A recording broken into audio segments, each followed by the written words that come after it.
செழிப்பான வளநாடு கிராமத்தில் ஒவ்வொரு முக்கியமான வாக்கும் பரிமாற்றமும் எழுதி வைக்கப்படும். நீண்ட காலமாக கிராமத்தின் கணக்குகள் அனைத்தும் கிராம பெரியவர் அப்பு தாத்தாவிடமிருந்த ஒரே மிகவும் தூசி படிந்த ஒரு புத்தகத்தில் வைக்கப்பட்டிருந்தன.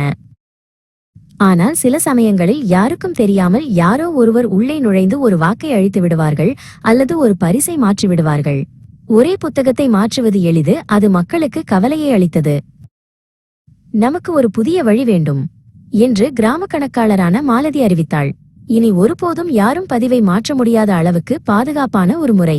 ஒரு கட்டியில் பிளாக் ஆரம்பிக்கலாம்.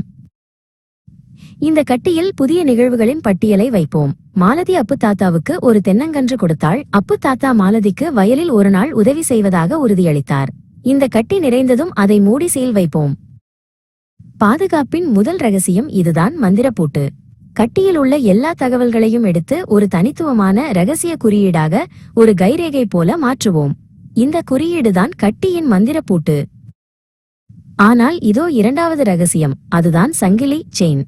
இந்த குறியீடு நிறைந்த கட்டிக்கு மட்டும் சீல் அல்ல, அது அடுத்த காலி கட்டி மீதும் எழுதப்படும். யாராவது பழைய கட்டியில் ரகசியமாக ஒன்றை கூட மாற்ற முயன்றால் தனித்துவமான ரகசிய குறியீடு மந்திரப்பூட்டு உடனடியாக மாறிவிடும். அது அடுத்த கட்டியில் எழுதப்பட்ட குறியீட்டோடு பொருந்தாது, அதனால் சங்கிலியே உடைந்துவிடும்.